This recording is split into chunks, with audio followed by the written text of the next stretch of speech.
All right, we are back with another episode of the Wire to Wire podcast. Let's get right to this, right? Because I think that we have a lot to get into. So we'll start with this to kind of piggyback off of a last episode that we did. We did an episode discussing the hiring of JJ Redick. Mhm. Since that time, the Lakers, I think, are in a very peculiar spot, right? So they had a 17th pick in the first round. They drafted that kid Connect. And Mhm. then in the second round, unsurprisingly, they drafted Bronny James, Right. the most touted prospect since his namesake. Mhm. Right. And then they've really been having difficulty filling out their coaching roster, Mhm. right? And then even their actual roster themselves. So it's been a very, like I said, peculiar offseason for them. Right? Yeah. What do you make of everything that's been going on so far with the Lakers in this offseason? Yeah. Well, I mean, they're definitely getting overly covered. I mean, with the historic moment they had with LeBron and then Bronny joining the Lakers, having that father-son moment, of course they're going to cover it and they're going to be all over it, the media. So this we haven't missed a beat, right? Every little highlight discussion, they get it all, right? His press conference, um, him walking around the facility when he's been around the facility more than probably LeBron himself. Um, so it's been interesting, but like nonetheless, like nepotism aside, it's cool, right? Like if you put yourself in that father-son moment, if you're LeBron or if you're Bronny, the moment is cool in itself. Um, but it's just like they're trying to go about it in a way like they're trying to hide what it really is, right? You're seeing JJ Redick at the press conference talking about oh, he earned it. Like we don't need to hear about all that. Like we know what it is. It is what it is, you know what I mean? Like this is something that has happened time and time again, especially in a league like the NBA. We see it with Giannis, and they were quiet about it. We don't have to be loud about it with Bronny and Braun, right? But like again, it's a cool moment. It's good for them, good for LeBron. But really, truly, I think it's definitely more about LeBron and what he wants. And I think that's not going to be the best for Bronny. Because again, it puts a spotlight on him. Um, everything he does, every shot he misses, what he's doing, where he's at, is constantly going to be scrutinized by the media, right? And clearly we see it already, right? He's already out with an injury, right?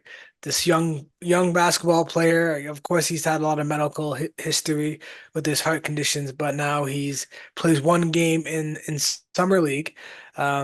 Not the best game either. I think it was 4 points, 2 rebounds. He was like 1 for 6 from the field. Um, and he's sitting out, right? I mean, I think it's a good idea. It helps protect him as an athlete, but I just think he's constantly going to be scrutinized by every little thing that he does.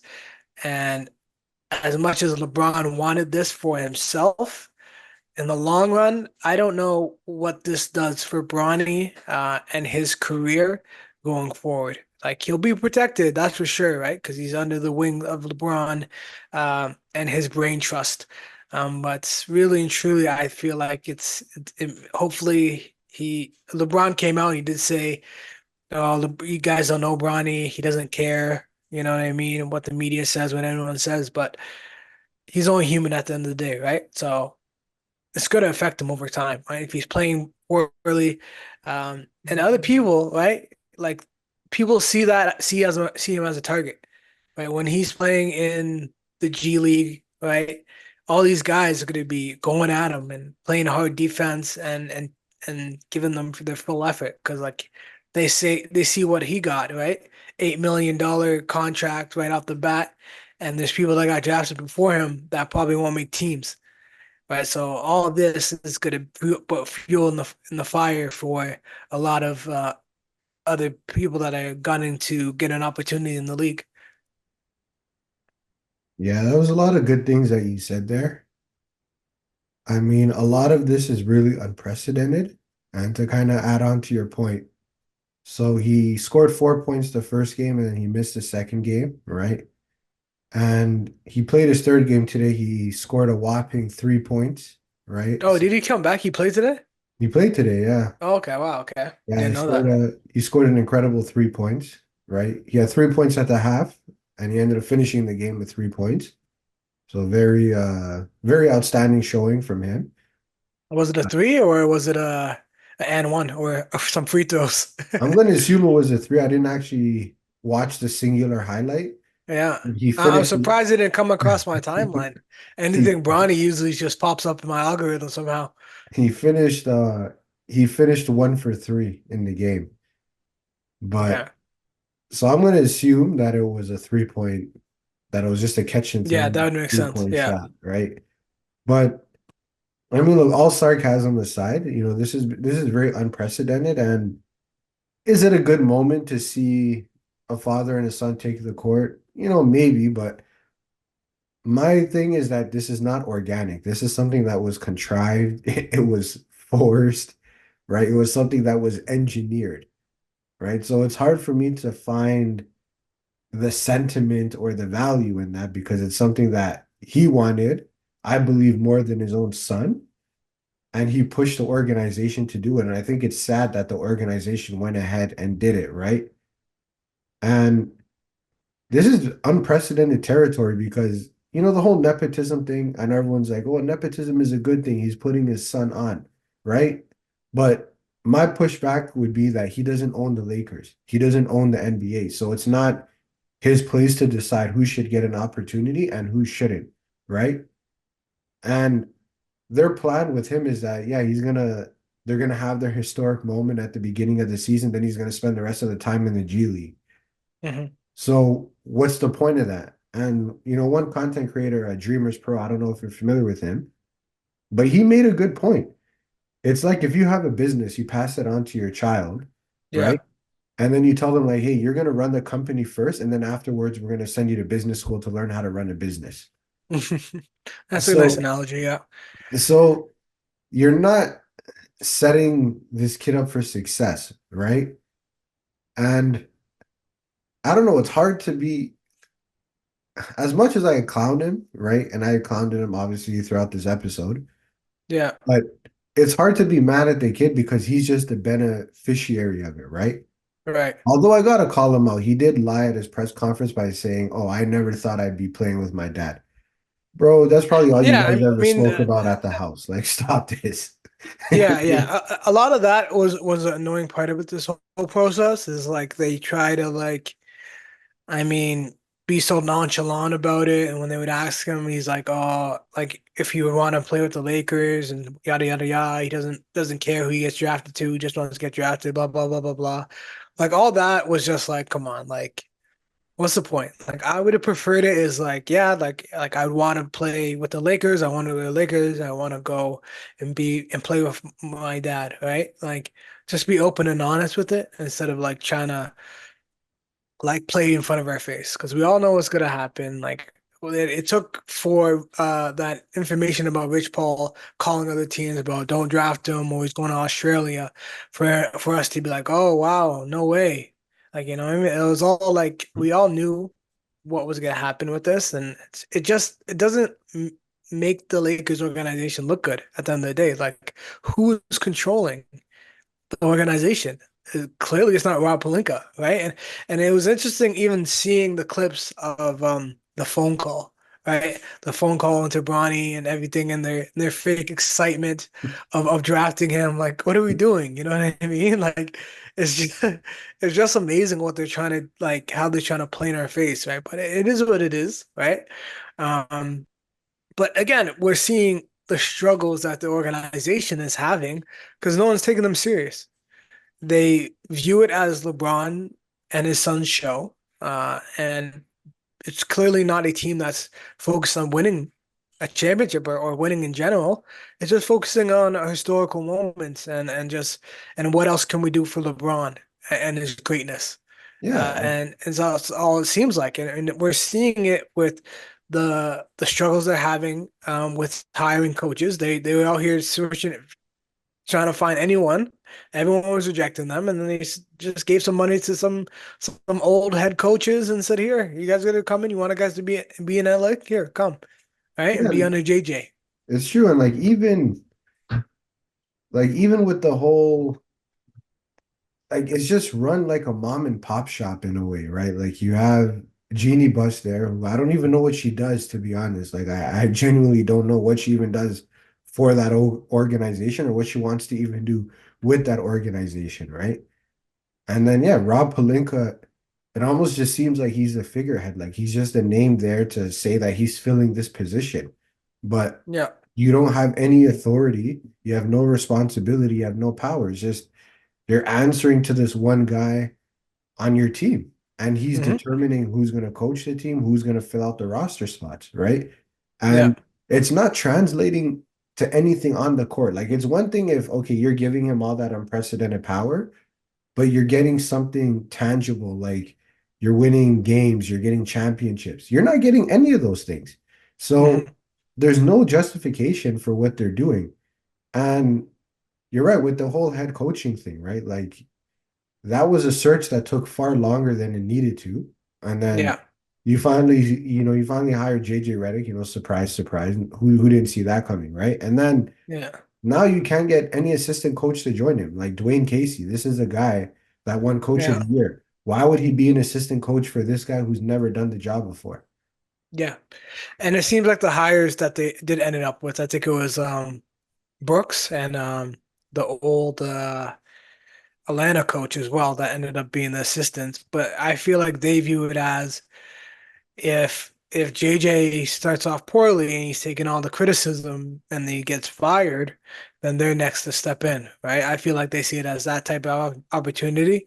But again, who knows if they had anything going for them anyways, and this was their last resort. So they said, okay, we might as well just take this job. You know what I mean? It's LA.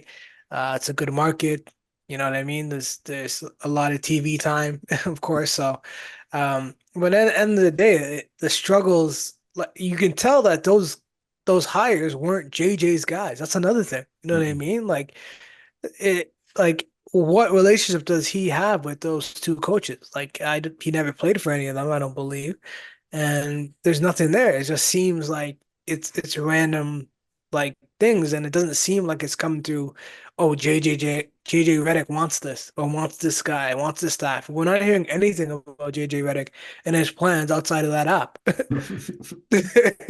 It's true. And I seen a video that he did about, him walking away from like media to go focus on, head coaching, right? And we kind of touched on it on the last episode, but I really do believe that there's going to be a problem in that locker room, right? Because he's not looking to just be someone's like mouthpiece. He's actually looking to coach, Yeah. right? And I don't believe that LeBron's the kind of guy that wants to be coached, to be honest, right? And Hmm. if I'm a guy like Anthony Davis, why are you Why still am I in this environment? yeah, like Yeah. why are you still there? Like this is like it's become like a circus at this point. Like a guy that he does a show with is now a head coach. His son got drafted when you could have actually used that draft pick to pick a real prospect that could, maybe contribute to the future of the organization. Yeah. Instead, you choose this kid. Like, and look, it's no disrespect, but by all intents and purposes, he's not a good player. It's not because people don't like you, man. You know, it's not because people don't want to give you a chance. It's because you suck. He wasn't the best player in his high school class, right? And I Yeah. understand, he had the cardiac arrest in college, but he wasn't primed to be the best player on his college team, even if that Yeah. did happen. The skill set's just not there, and it's clear. Like It's as much not. as he may work hard and he might be a player that has a great work ethic and he's coachable, it's the eye test. You know what I mean? Yeah. And then the eye test just isn't there. And he didn't get there off of his own merit, off of his own name. And I think in the long run, I think you're right in what you said. It is going to hurt him, right? Because, okay, Yeah. he gets this 4-year contract, right? I don't really see him developing that much, right? Yeah. So what happens after 4 years when his dad's retired, right? And then the organization, after realizing what a mess they're in terms of their roster, in terms of their credibility around the league with other players, they're not gonna. What reason do they have to hold on to him? They'll probably let him explore free agency. No other team is gonna want him. I mean, unless you're a team that's just looking to sell jerseys, maybe Hmm. you'll bring him on board. Yeah, I But mean, if you look at that, they have the whole 6 and the 9 now, and you know it's gonna sell, right? And it's what Bronny Jr. now or James Jr. Like, of course, the sale of that, of course, is gonna work. yeah, but it's like, is that what you're in business to do? Like, I mean, yes, it's a business. You're there to I make think money, so. right? I think so. I think they're more so in it's LA at the end of the day. I feel like it's entertainment at this point. You know what I mean? They want to sell a story more so than sell like a competitive sports organization. But look how disingenuous they are, because like you mentioned, oh yeah, he worked hard. He earned this. He earned this. No, he didn't, right?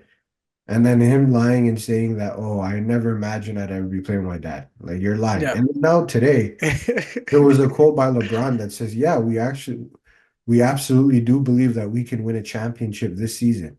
In what world are you winning a championship, bro? Like what teams are you better than? You say this now, and then when you get to the season, oh, we don't have enough pieces, we need more Yeah. help, blah, blah, blah. Yeah. But you are literally a repellent for players to want to join that organization. Like that organization from top to bottom is very toxic. Yeah. Like, why would you want to go in? Why would any player want to go to a team where a guy on the roster has say and makes a decision on what your future holds? Hmm. When he's at the end of his career. Yeah. Like, like on what authority? Like, it's like, bro, like, in the workplace, when you have that person who has the same job title, the same salary Hmm. as you, and then they want to come talk down to you like they're your manager, Hmm. that's annoying. And Yeah. that's literally what being in that organization is like. Why should my future or any player's future be dictated by a person who sits in that locker room beside me? Yeah. It's ridiculous. So it's unfortunate what's happening to the organization, but it's something that, it's a self-inflicted thing. Like it's something that they're allowing to happen to themselves. Yeah. And then again, we see them missing out on getting Clay. And then we see them missing out on getting DeRozan, right? And I think they have hopes of probably landing Trae Young, but I just don't see anyone going over there because everyone sees it for what it is at Yeah, this and point. and even Trey Young, he switched his representation, so he's not even represented by Clutch. I think now he just went with CAA. So Yeah. I'm pretty sure. So I'm pretty sure he's cooled off of the idea of going Yeah. to the Lakers, and he'd rather go to a situation where he can just hoop, not really deal with all that media scrutiny, and then Mhm. just try to compete and win. Yeah. I mean, at the end of the day, we're not dumb, right? It's clear as day. Players in the league, they know what it is as well. They see it all. They have access to it all.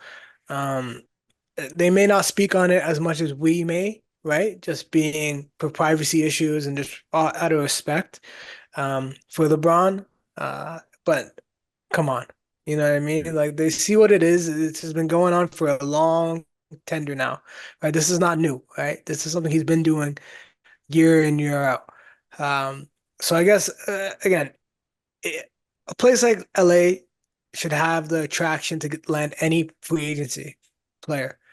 But now we're at a point where we're seeing LeBron having so much control that it's repellent, and no one wants to come close to it. Yeah, and hey, I don't blame him either. And you're right. At the end of the day, it's a business, right? Like, back in like my younger years, when I was in undergrad, I Hmm. used to work, I used to do like, part-time sales for a telecommunications company, right? And I remember one of the things that they always taught us in training is that, you never insult your competitors, Hmm. right? So the other competitors, and if anyone ever asks you questions, how you compare to them, whatever the case may be, don't say anything insulting Yeah, because it's not professional, it's not a good look, and it's not good for business, right? yeah, So I look at it like with these guys now, yes, you're on another team and you can obviously see what's happening over there. And you probably have access to more inside knowledge than we do on this side, right? Right. But it's not good business to call them out or to say something about it. But I 100%. Yeah. promise you, off the record, if you ask one of these guys and you pull them aside and you say, what do you really think of that organization? What do you really think of LeBron? And it was Mhm. off the record, no one would ever find out. I Yeah. promise you the truth would come out. 100%. Yeah. Yeah. For sure. So on that.